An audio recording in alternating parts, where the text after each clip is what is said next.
I would tell you, I just prefaced the introduction to this call this way, and I tell you what, I'm going to mute everybody. Steve, if you'll unmute you, or I'll unmute you. That way, we'll make sure everybody's muted. And we'll go that way. We got a couple more people. All right, we got more coming in here. All right, so Steve, so let's just share a little bit of the conversation that you and I had. Those of you that know me know that over the last year, actually just in a couple short weeks, the Over 50 Entrepreneur Podcast is going to celebrate its first year. And yes, thank you. I would tell you just the backstory for those of you that don't know is I had absolutely no intention of anything other than I thought it would be really cool to go out and do a podcast. And specifically, I was thinking about turning 50 and wanting to share the stories and learn from entrepreneurs. And so I started out on this journey. Long story short, I started to go down the rabbit hole of what kind of equipment do I buy? How do I do all this and all this? And along the way, Steve Gordon, who's a friend of mine, Steve's been doing the Unstoppable CEO podcast for a number of years, and he actually has a marketing company. And those of you that don't know, and Steve will interject on that in a minute, but I sought Steve out really as a, hey, Steve, how do I get started in this? And Steve took me a completely different direction. And the first thing Steve said is, hey, I like the idea. I think it's neat, but why in the world do you want to do all the work that needs to go into podcasting? And I said, well, I don't, but it comes with the territory. And he showed me not only how to take the podcast and kind of actually directed me this way. There are things that we think about podcasting, right? Like we think it's going to do certain things for us. Advertising, for example, is a big thing. And Steve kind of educated me on that. And he put me in a direction with the podcast that has taken me today to a point where the community has exploded, that we have gotten to know. We are doing virtual masterminds and workshops today. Some of that is really related to what's been going on in COVID. But as I look out into the next year, if you would have told me a year ago that I'd be where I was, have met the people that I've met, grown the connections, and done the business that we've done, I would have told you that's crazy. But then as I look out into the next year, super excited because we're building, this journey's been a building block. And so, Steve, let's just start with kind of chiming in on your thought from your view as you looked at what we did with the Over 50 Entrepreneur Podcast, why it's so important to you. Yeah, sure. So just for all the folks from, from my network who are here, first to everybody, welcome. And if you don't know Rick, you need to know Rick.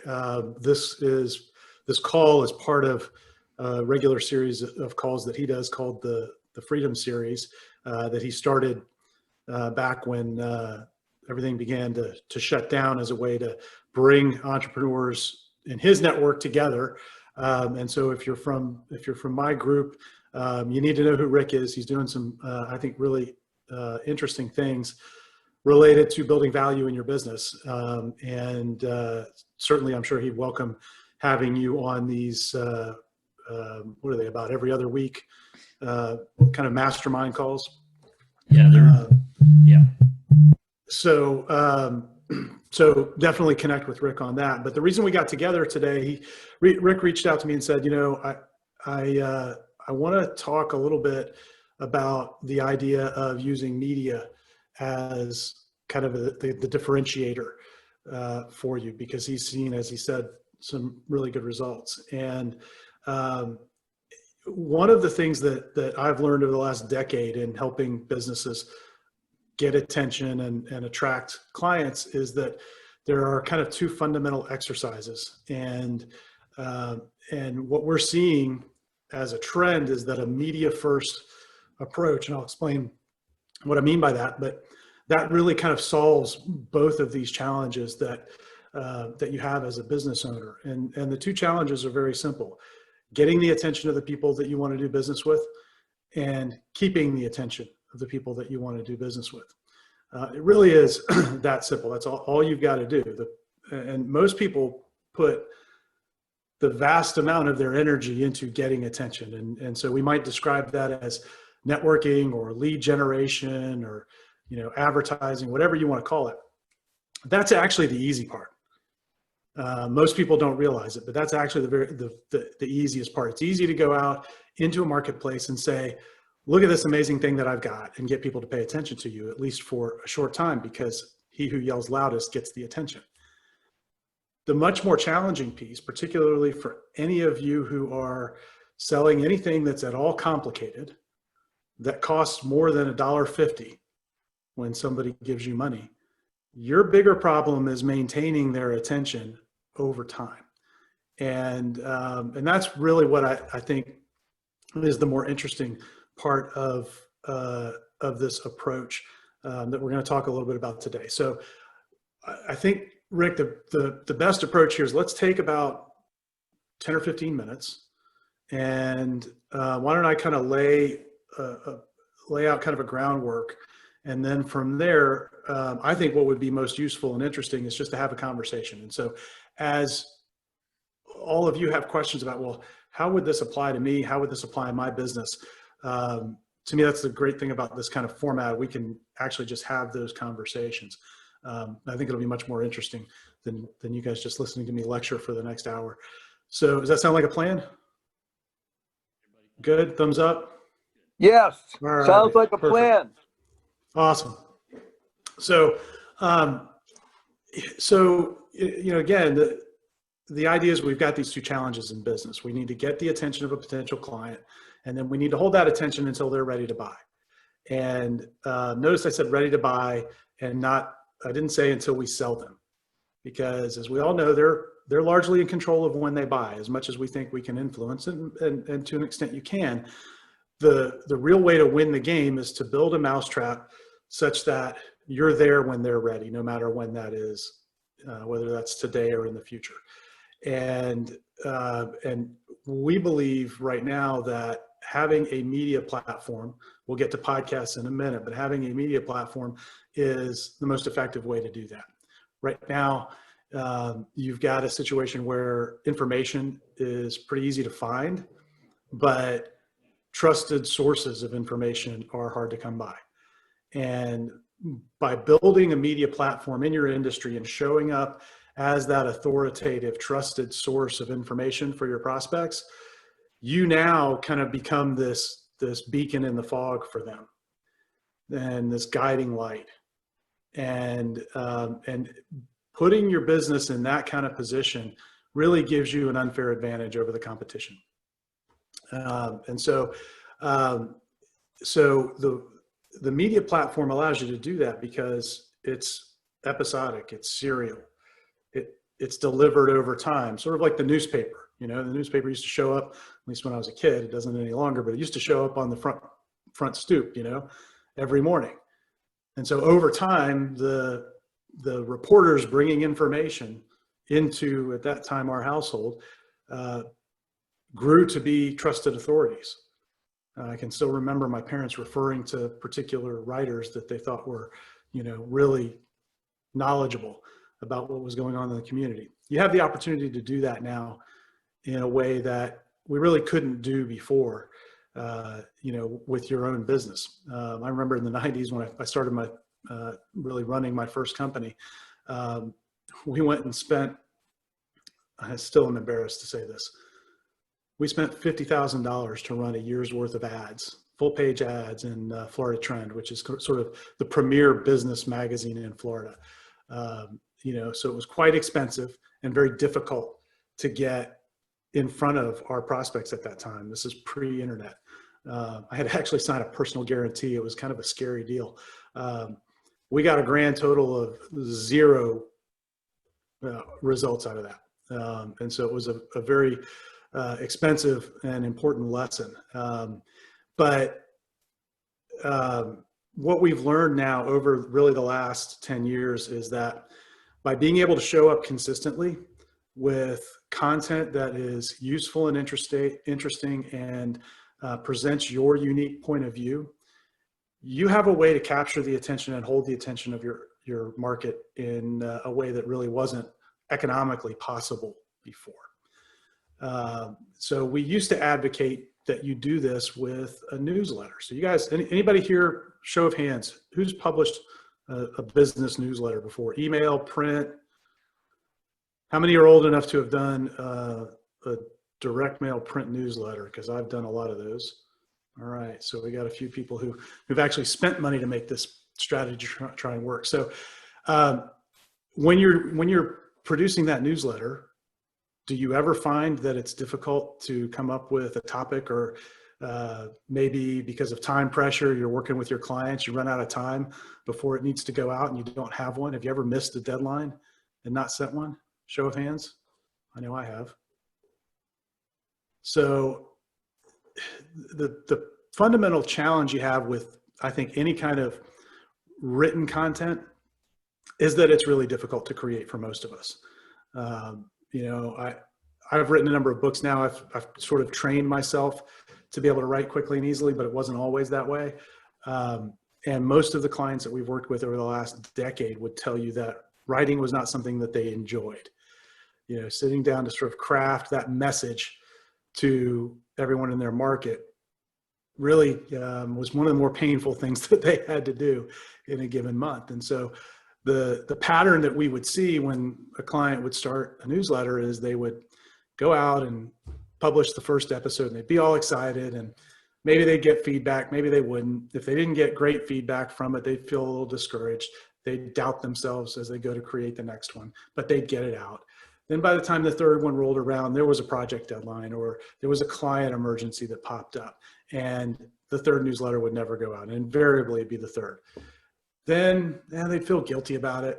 A couple of months would go by, nothing. They'd go, oh, we got to get this going again. And they'd go through this cycle, and they'd go through it usually twice, and then they'd give up altogether. And what I've learned over the years is that the reason that strategy is hard to implement, not just because of the writing, but it requires you as the business owner to go off in a room and come up with an idea and write it. So it's homework. And we discovered about, I guess, 3 years ago now, we really kind of we connected all the dots that if we use a podcast as the media platform, something very different happens, because with a podcast, you're usually going to interview someone.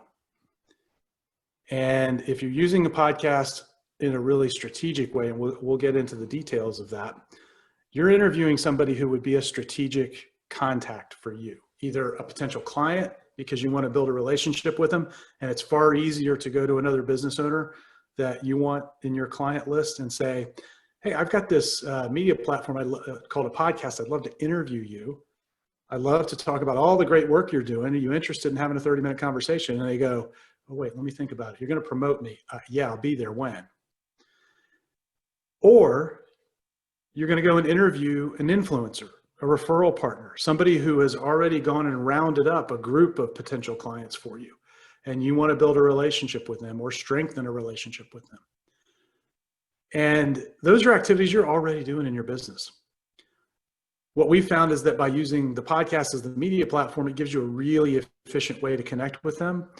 And it also takes care of all of your other marketing. So the content that you create, the interviews that like Rick is doing now, the interviews that I do in my podcast, and I've got a couple of other folks in here who are working with us, who have their podcast going. And the content that you create in those interviews, which is really just a strategic byproduct of something that you already need to do, which is connect with these people that you need to connect with to advance your business. This content now drives all of your other marketing. It gives you that content to send out once a week in a newsletter. It gives you the social media posts that you keep scratching your head going, what should I post on LinkedIn today? all of that gets taken care of as a byproduct of this. And guess what? You never miss a podcast interview because it's on your calendar and you're meeting with a key business contact. When have you ever missed one of those meetings? So we make it easy. And so what we found is that by using the media platform in that way, it allows you to do a lot of different things with very little effort and really maximize what I call the footprint on your calendar. So for most of the people who implement this strategy, what it looks like is they're going to spend somewhere between, on the low end, 3 hours a month, on the high end, maybe about 6 hours a month, not a week. And in most cases, that's going to take care of the bulk of their business development activities. When I started doing this back in 2012, I went cold turkey on local networking because I didn't have to go to BNI anymore. Not that there's anything wrong with that. I was an officer in BNI. I didn't have to go to conferences hoping that I would bump into somebody. I didn't have to go to that one more chamber, cocktail party and hope that the contact that I've really been trying to reach was going to be there, because I could just send them an email and say, hey, I'd like to promote you. Would you like to join me?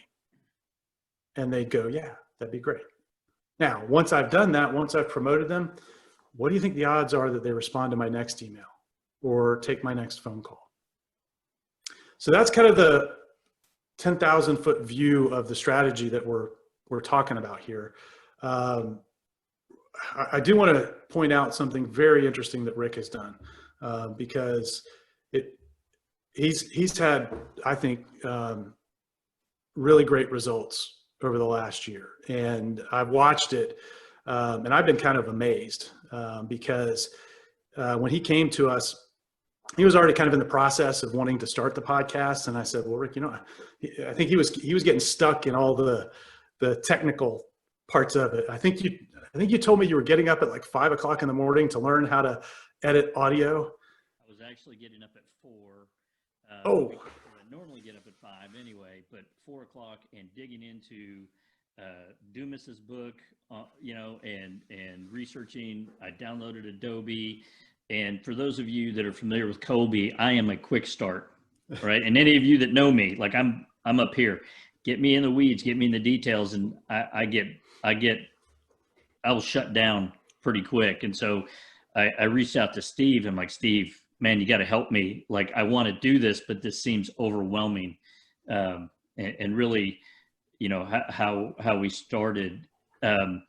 Steve, what I would add, and I think it's important to understand, is one of the things I've been thinking about is we spend a lot of time on the business advisory side, one-on-one, and we used to do workshops, and that's now virtual, and it's masterminds, and all this has evolved. And that would be the one thing that I would tell everybody is, and I know Ramon's on, and there's people that have done podcasting and do things. I think they'd all agree.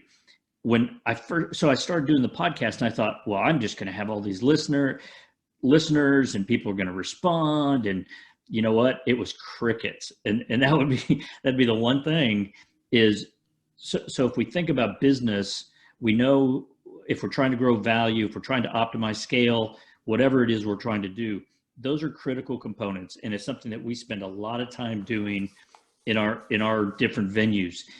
But what I've been thinking about recently was, and Steve, I'll talk about this a little bit on guests, because I've had Jordan Harbinger on, and I've had some pretty big names. I've had some of you guys on. I've had some wonderful local business owners on to tell their stories.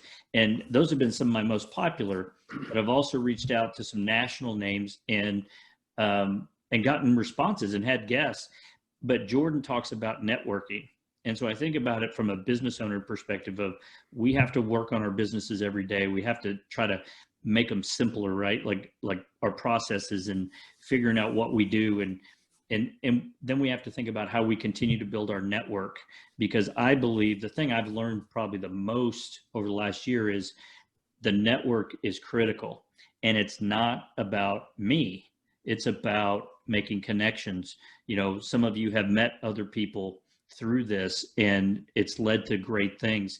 That just comes back around to the credibility that I want to try to drive in what I do, but it's by helping other people. But the other side, and what I've been thinking about a lot lately, and the reason Steve and I got on this call, was the theme of your business as a media company. And so all of you do different things and have different professions. And if you've been a part of one of my workshops or masterminds, one of the things we talk about is monopoly control. And it's the thing that makes you different in your business, right? Because we all work in commoditized businesses, if we're really honest, but we have our little nuances that make us different and give us that monopoly control. The ability to network, to streamline what we do, to make broader connections, that's what's happened for me over the year with Steve's help and the other things that we're able to do with content. Because I told Steve the other day, I'm in the middle of trying to get a book done, and it's interesting because it's right here, and I can think it and I can talk it, but man, I can't write it. It's just a weird thing how this thing to paper or typing it out is different. And I think these venues give us a different way to approach that. But Steve, just I'll throw it back to you, but yeah, well, I wanted to kind of just point out a little bit of your journey through all of this. So, you started, you mentioned kind of the audience at first was small. And, when people come to this approach, they go, hey, I've heard this. I want to do it. It sounds great. When do I get the 1 million listeners? And that would not be the goal that I would want for you. Rather than the 1 million listeners, I would want 1 million little pictures of dead presidents in your bank account. The two are not correlated at all. You mentioned Jordan Harbinger. Known Jordan for a long time. We've been in a mastermind group together.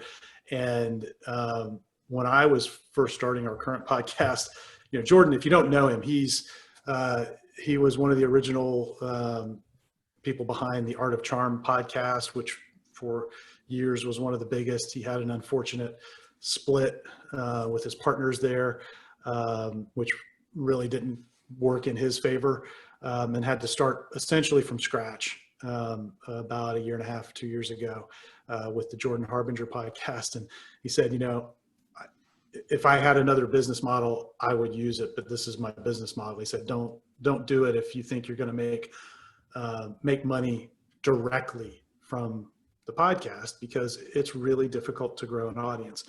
All of the people that I've seen create a really big listening audience and try and make money from that through things like advertisements or sponsorships and all of that, they all had a big audience elsewhere. And so if you're listening to this and you've got 1 million Instagram followers, then that might be the way to monetize it. But for all of the rest of us,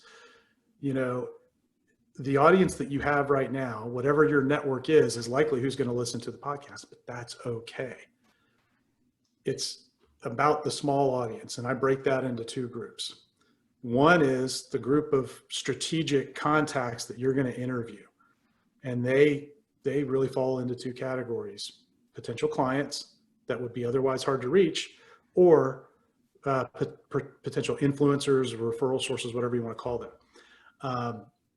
And then the other small audience is that small audience of listeners these are people who were maybe unconverted leads, people you talked to, but they never went forward, but they're in your database. And maybe you're following up with them inconsistently now, or you don't know how to follow up with them next.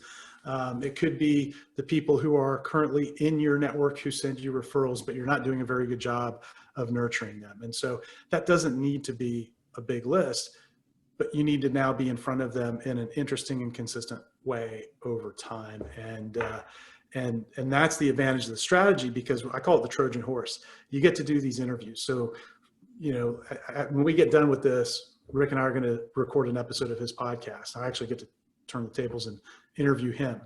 But, when I interview somebody on my podcast about their expertise, and I send that out to all of the people who are my potential clients, if I'm choosing those guests the right way, I'm sending out really great information to all those potential clients, and they're beginning to see me as the trusted source of business information for them. Okay, which means I'm holding their attention for the long haul. We've all talked over the years about needing to stay top of mind. It's the hardest thing in business to do, because the way most people do it is they go, hey, Rick, just checking in. How are things? You ready to move forward with that? That's not particularly effective. And this gives you a way not to do that. And then using this content, you can wrap offers in it.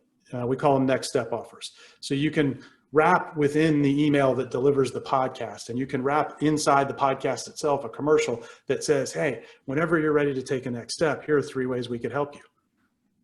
That's our favorite way to do it. On my podcast, in our emails, we say you can get a copy of my book. You can take this assessment that'll help move them further down the sales process, or you can book a call with us one-on-one. And guess what? Every week, sure enough, somebody shows up on my calendar from that email. So that's kind of the power of this.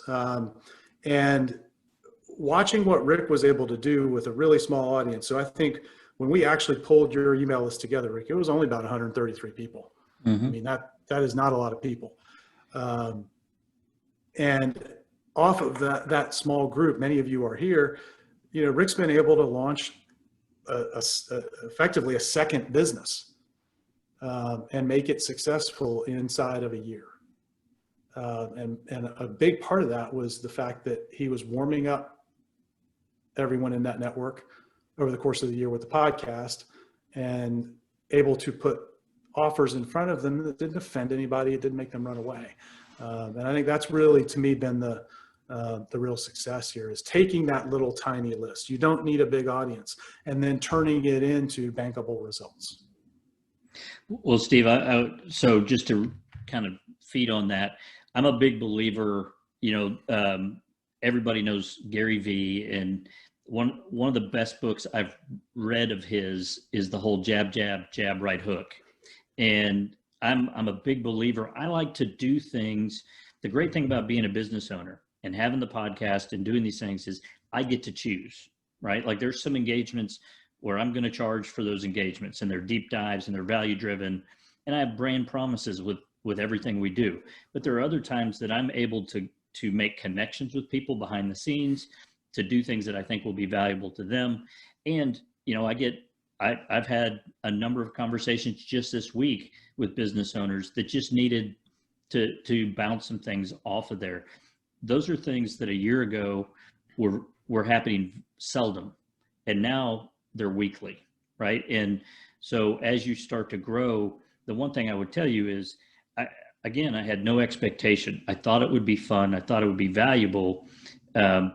But you guys, to be honest with you, you have kind of pointed me in the direction. And that's something that I think is critical to understand, is if you're thinking out there, I know there's some of you right now that are thinking, I could never do a podcast. My voice is horrible. And I joke, I'm horrible with the English language. I'm a math guy. I'm a numbers guy, right? You get better. It doesn't matter. This isn't a perfection game. But like, I know Tony out here, he's got a part that he does in the tax world that's different than everybody else. And if he was to take a media approach to just sharing that information and bringing other experts in that information, right, in there, all of a sudden he's going to have this big audience, and it's going to grow. And it's amazing, guys. That's why I wanted to bring Steve on, is Steve really influenced me early on to how to approach this. So Rick, I know Frank's got a question in there. I want to address that. While I'm doing that, if there's anybody here who sees this as kind of a possibility and just wants to brainstorm a little bit about how to apply it, I always find that using a kind of a real world example like that will actually help everybody see how it applies to your specific situation. So if you want to do that, just volunteer in the chat there, and I'm going to address Frank's question. So Frank says we're jumping back and forth between where Rick started and where he is now. He wants to kind of understand the process, and so the process is really simple, and maybe its simplicity is what makes it sometimes hard to see. The process is create a podcast, identify the key relationships that you need to build in your business. They're either going to be potential clients or they're going to be referral sources or influencers. You use the podcast as an excuse to say, hey, I'd like to interview you. I don't know you yet, but I'd love to interview you, and build a relationship through that interview. And we've got a process where we do that. It's relatively simple, and I can get into the details of that if we want to get into the details. But it really is as simple as you have that interview. It's an easy conversation. They take 30 to 45 minutes, maybe an hour. And at the end of that, what you end up with is somebody who feels really good about knowing you now. So if you've ever done one of those coffee dates, I used to do this all the time. I would go to a coffee shop. I used to camp out at this one local coffee shop here in Tallahassee, Florida, called Red Eye. It was a local place. I was trying to support local business, and I would set appointments from all the networking events that I'd been to make these connections over the previous week. I'd say, okay, let's meet Tuesday morning, and I'd set these appointments up every 20 minutes. And somebody'd come in, and, I just held the table, and they'd come in and they'd be rushed and they'd be late and they weren't prepared, but at the end of that, we'd all, smile and shake hands and go, we're really looking forward to the mutually beneficial relationship that we're about to create. Yeah. Never heard from them. That doesn't happen when you use this as the tool to create the relationships. First of all, you don't have to camp out at a coffee shop, which is problematic these days. You don't have to leave your office. So from a time efficiency standpoint, it works, but you can actually get to higher level people. One of the things I found with a lot of the local networking was that the real decision makers I was trying to get in front of delegated the networking because they didn't like doing it. But when I went to the podcast strategy, I went directly to decision makers. And so it's in that interview where kind of the magic happens. That's the podcast piece of it. Frank's saying, so Rick didn't know how to do a podcast, asked for my help, and then what happened? So the simple answer is, I told Rick he didn't have any business doing any of the technical stuff himself, and he either needed to hire a team member to do it, or he could hire our firm to do it. And I would recommend that to any of you. We'd love to work with you, but whether you work with us or work with someone else, you as the owner of the business shouldn't be doing any of the technical stuff around this. Your job is to show up and do the interview, and then find somebody to do all of the rest of it, because your job is relationships. And so I don't know if that answers your question, Frank, or not. Can I add one more thing, Steve or Rick? Is that okay? This is Ramon Ray. How you doing? Yeah, go ahead. Hey, Ramon. Hey, I just wanted to add one thing, just to I think whoever's asking the question, if it's helpful, Steve. I know that this is your show, but I'm just trying to help. No, go ahead, man. Jump in. Also to outsource it, but I think also so we can focus on other things. I just wanted to add Totally. that 2 cents, and I'm sure you agree too, because I know that we're a similar world here. Meaning I don't do it, you do, Steve, but I have the similar process. I've been doing content for years. I outsource all that stuff, and to underline it, not because I can't. We can all learn this. There's no box around how to get mics and buy ATEM production and lights, and it's all B&H Photo, Amazon. You can hit a button and buy $10,000 worth of stuff today. But so Rick can do his native genius, which is building relationships. He's the finance guy, right? Business guy, building companies. He doesn't want to be going to Audacity and edit. Let me find some free audio and I overrode it. Yeah. He doesn't want to do that. So if that's helpful, I just want to add that. That's some perfect. people think outsourcing, but that's so we could, but people like Steve, him and his team have ninjas who love that. Let's put the music in this show, and that's what his business is. So that's all I wanted to add. Thanks, man. Yeah, no, that's perfect. That's exactly the point. And yeah, please. Okay, so I like stories. I've been on your mailing list, Steve, for quite some time now, and I understand this concept quite well, and I'm tempted by it. But what intrigued me at the very beginning was Rick had this idea, and he said, "I don't know how to do this," and he goes to you, and you say, "Let me do it for you because I can save you all this stuff." But something else happened because he ended up in a place he did not expect. So what was the advice that he did not expect from you that turned him into a direction he did not plan to go and brought him to a place that he's really happy to be in? That was the question that I was trying to ask. I I understand. know the process, and you've articulated the process quite well. Now, if anybody else wants more about the process, I have no objection to them, hearing Got it. more about it. What is the human story? Hey, Steve, can I take that one? 'Cause Please. Okay. I think you're more qualified. So Frank or anybody that's interested, again, when I started this, I just thought, Hey, Rick, in my ear, you're coming low, just so you know, brother. Just so you know, in my ear, but I could be wrong. Everybody else can hear Rick. It's fine. It could be just me, but just so you know, you're coming very It's low. faint in my ears. isn't that great? All right. You could have hit a Steve- cable or something. Yeah. Steve, why don't you take it? Let me see if I can get the volume up. All right. Well, so I'm gonna put words in your mouth then. So when Frank, when we first spoke, when Rick and I first spoke, he was really interested in starting the podcast, really as a way to build an audience in and of itself.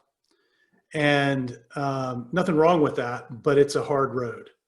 It's difficult to build that audience simply through podcasting.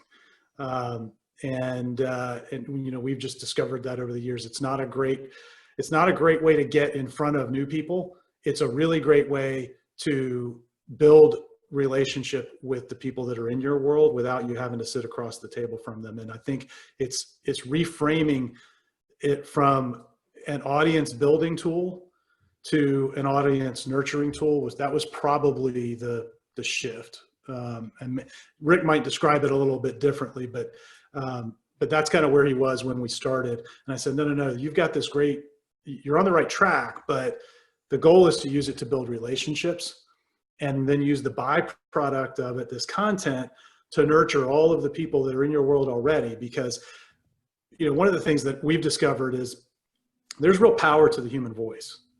So when somebody hears you, even though you're interviewing somebody else, every episode that they listen to, they're hearing you.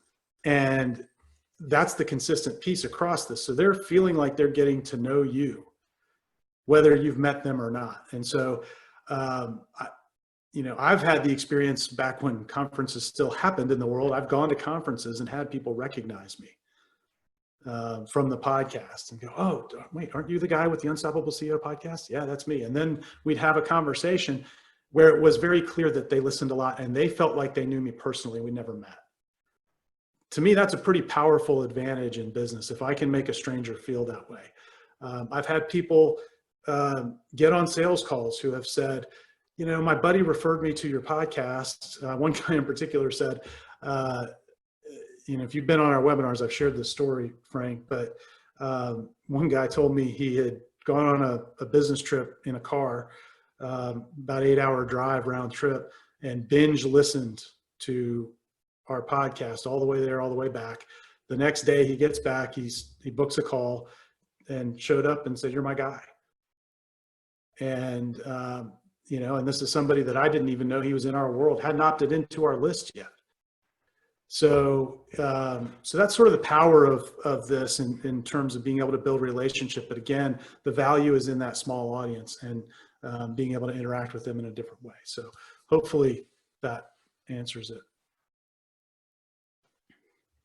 Let's see, we got some other questions in here, Rick. Let's see, Francois is asking how you get your list of initial people to interview. It's a good question, and one that we get asked often. So, Rick, Can you hear me? Yeah, I can hear you. Everybody hear me? Sort of. This is what you work with sometimes. It doesn't. No, it's good.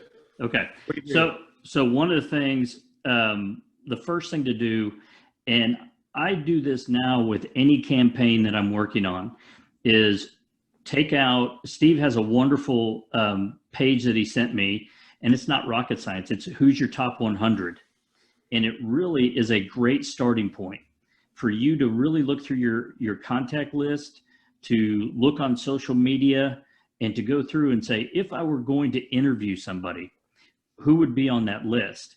And it's just collecting that data to build a campaign around it. The other side, what I did that was, I didn't have expectation, but it worked out really well, is I used social media. And I also said, if I didn't put constraints on myself, like we all know that we put constraints on our thoughts, right? Like, oh, I'm not going to reach out to this person because they'll never respond. I built a list of like, who would I be excited to interview? And it was Tony Horton. It was Mike McAllowitz. It was John Jantz. It was all these guys. And guess what happened? They all said yes. Bob Berg and Andrea Walsh from The Go-Giver. And so I was able to combine people locally with a little bit of national flavor. And it's just how you then reach out to those people. For some people, it was a phone call. For others, it was an email and even it was a direct message on social media to others. And the one thing that I think works in my favor is I grew out of being afraid of no a long time ago. Like I always believe that, the Bible has a reference to Matthew 7:7, ask and you shall receive. I know that's probably not how it was intended, but I've always used that in my sales career, and it's just paid huge dividends. The worst you're going to get out of it is no. And to be real honest with you, I've gotten very little no over the past year. Yeah, I've actually been astonished at some of the people that you've been able to get on. I think when you booked Tony Horton for the podcast, and he was one of the first guests, we hadn't launched your podcast. So here you are going after the guy that invented P90X. He's a business celebrity. And if he were to go look for proof of life for your podcast, he would not have found it. And so, because I get asked all the time, well, do I need a big audience to get people to say yes? No, you do not. There's the proof. But you've had a number of other folks, and you've used those relationships in a lot of ways. And over time, that allows you to really enhance your perceived authority in the marketplace, because the truth that we all exist in as humans is that we are who we run with. And so when you're able to associate with people who are perceived to be important, people begin assuming you're important. So back to Francois' question in terms of how you get the list. So we go through this Target 100 process, we call it, where you build a list of people. Most of our clients never get to 100. They get to about 18 or 19. And then, we will, if we're working with them, we'll build a list based on what their ideal client profile or their ideal referral partner profile is. And we've got a team that does some research there.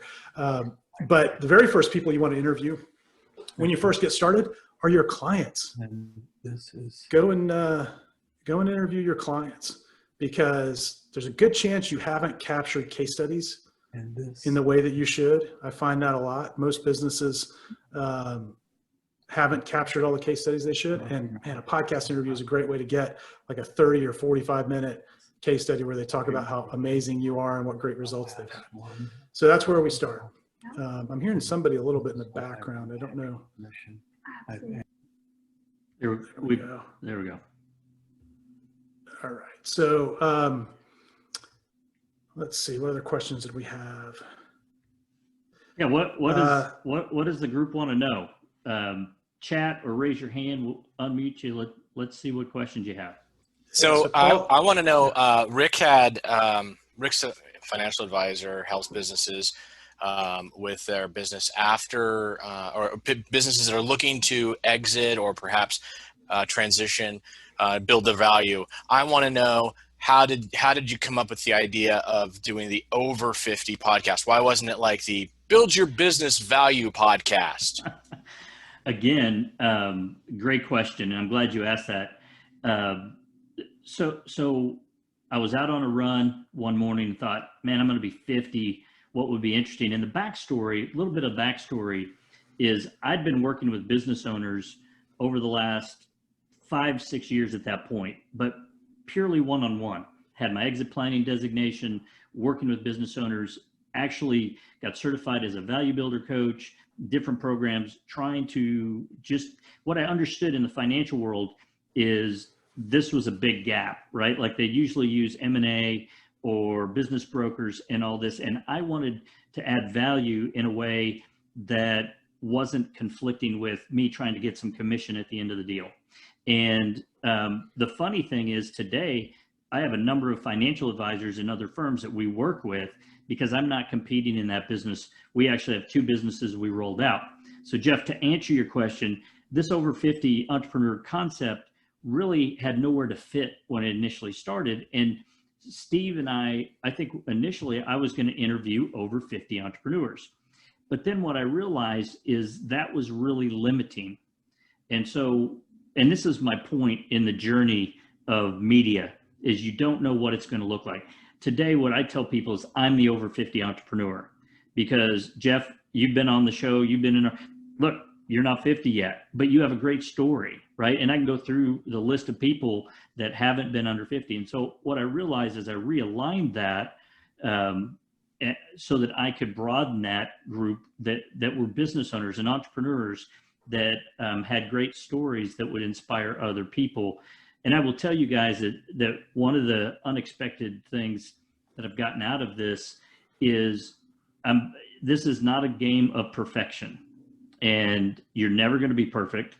The mic's not going to work always. One of the first recordings I did was with somebody, and I thought the mic was on. I thought everything was working. We recorded that whole thing on the computer, and the audio was subpar, let's say, but it worked. We put it out there. You will get responses from people, whether it's a podcast, it's a Freedom Series call, whatever.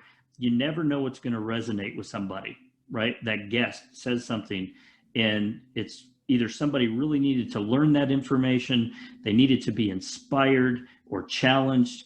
It just something will hit somebody. And that has been something, I get emails and text messages all the time from that kind of stuff. And so, today I have a better definition of what the Over 50 Entrepreneur Podcast is, but it's continually evolving as well. If that answers your question, Jeff. I'm sorry, could you repeat that? You were on mute. I'll translate it. All right. Any other questions? Is anybody seeing how this might apply to what you're doing? Might help you connect? I'll throw another one out. So yeah, I can, but I am in an industry that's not exactly as sexy as the over 50 entrepreneur is, right? So how do you come up with a theme or a topic around an industry that's like watching paint dry? That's a brilliant question, because we actually specialize in working with industries that are about as interesting as watching paint dry. Because to be honest, most are like that. I mean, most of what we all do isn't that exciting. My background is engineering. My first business was an engineering consulting firm. You want to talk about trying to get somebody excited about engineering? Boy, it is tough. What we discovered back then is we needed to bring liquor to get anybody excited to talk to us. So you don't make it about what you do. That's a big mistake. Very rarely is it going to be about what you do. It's going to be about the people that you're interviewing and the people that you want to have listening. And usually there's an intersection between the two. Okay. So Rick's got the over 50 entrepreneur. That's describing, I know he says it's describing himself, but it's also describing the people who are the best target for his business advisory, right? If he's focused on people who are ultimately going to exit their business. We're about to hit a big bubble of people who are over 50 who are going to have to do something with the business. They're leaving it one way or another, whether they want to or not, right? So, so it describes that. But that's really the way we look at it is who are you trying to communicate with and build relationships with? And then let's build it around that. And then it will be in support of your business.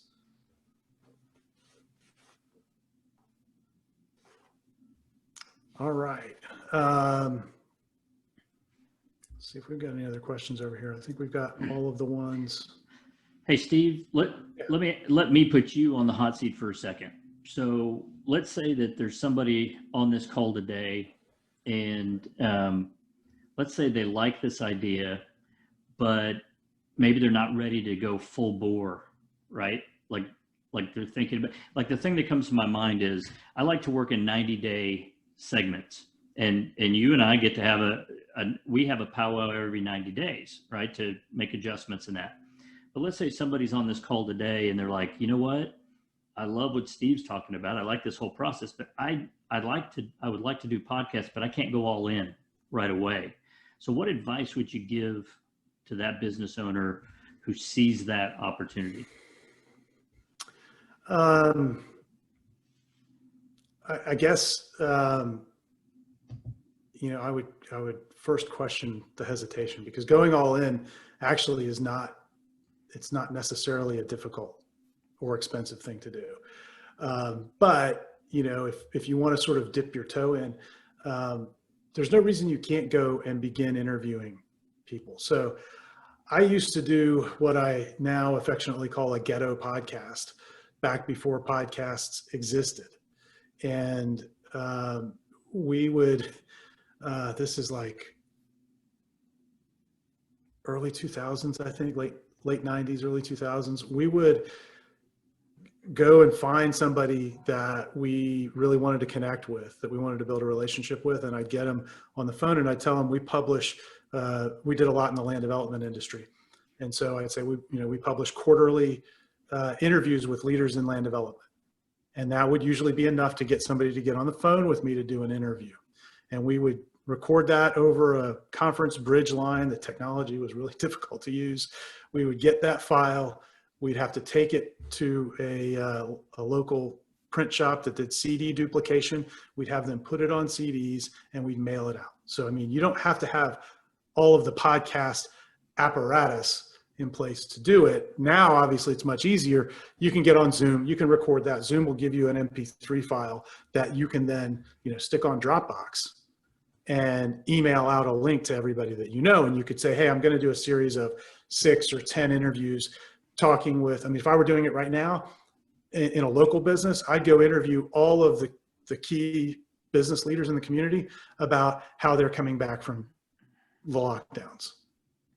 Timely topic, get you in front of them, get you to build a relationship, and you don't necessarily have to go through all of the mechanics of the podcast. So that probably would be the way I'd go about it. But it really isn't, it isn't so difficult that you can't actually go all the way very quickly. It's not that much more difficult to do that than to do it halfway. So let's see, there are a couple of questions over here, Rick. Let me jump in and take those.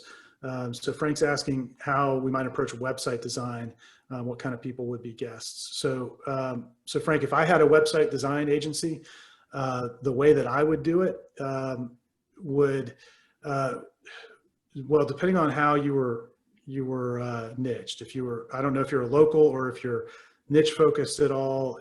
If I was doing this as a local web design agency, or really a local business of any kind selling to other businesses, I would pull out my chamber directory. I would pull out my list of prospects from the local community and any key influencers.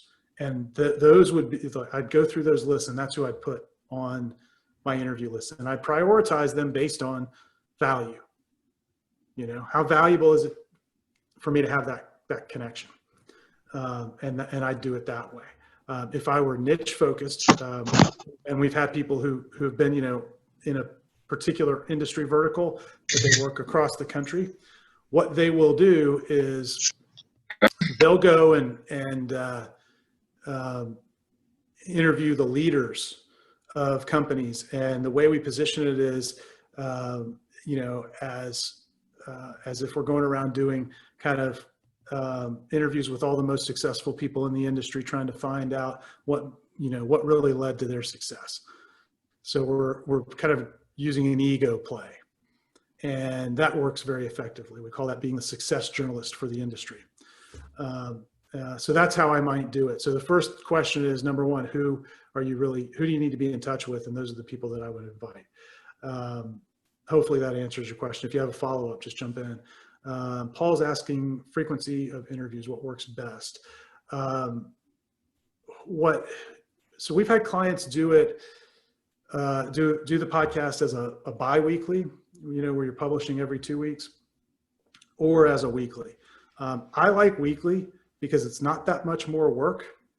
And honestly, it gives you twice the opportunity. So instead of being able to connect with 26 key relationships during the year and follow up with all of your unconverted leads 26 times during the year, you now get to do it 52 times. And I find that just increases your luck surface area. More people you connect with, build a relationship with, the more results you're likely to create, and the more times you're able to follow up with an email. So, every time we publish an episode, an email goes out, and in that email is an offer with, very clear steps on how people can, get engaged with us. So the more of those offers I make, I have found, and we've been able to prove over the years, the more frequently we make those offers, the better we do. So I like weekly for that reason. Ramon says, yeah, those were the good old days, right? Right. Sticking CDs in the mail.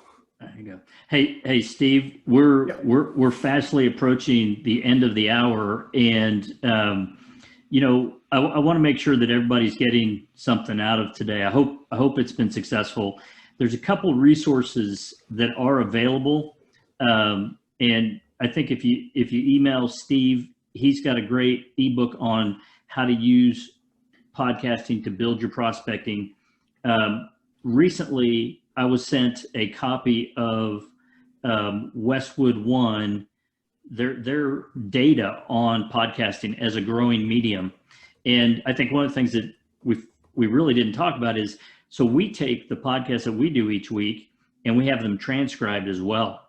So all of a sudden, we have written content from those podcasts as well to put out on blogs and our website and different things like that as well. So there's so many layers to this. But the thing that I hope you leave with is, there's so many ways for us to build the media layer today on top of our businesses. And so I think about all the networking that goes on and how, this is really a tool of attracting people to your community that can see value in what you do. The expectation can't be much starting out. Like Steve says, there's always a soft offer on the table if somebody wants to engage deeper.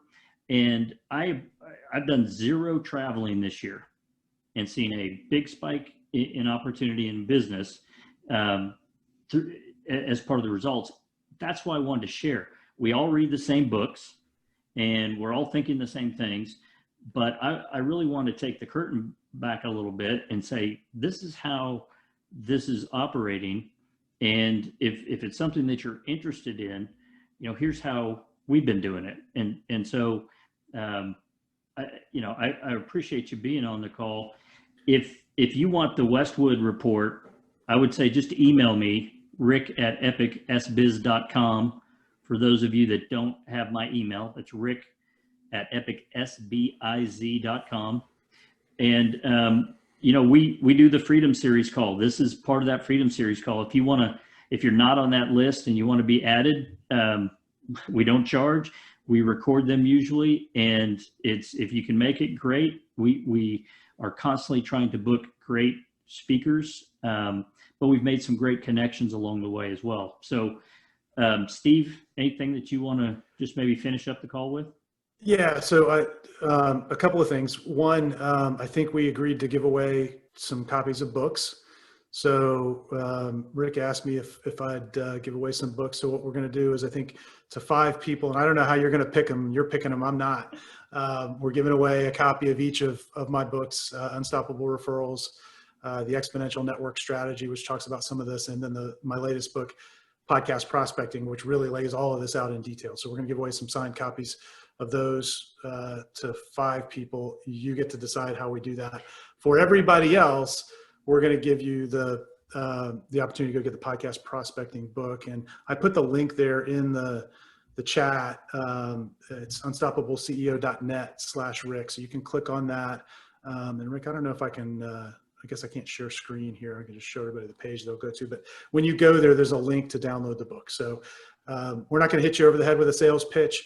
You know, obviously if you are looking for help, you know, with this, we'd love to help, but even if you want to implement this internally, get the book, because it'll lay out really the whole strategy and kind of give you some detail that we weren't able to get to today. And so you can go to unstoppableceo.net/Rick, and that link is in the chat where you can just click it. Yep. All right, guys.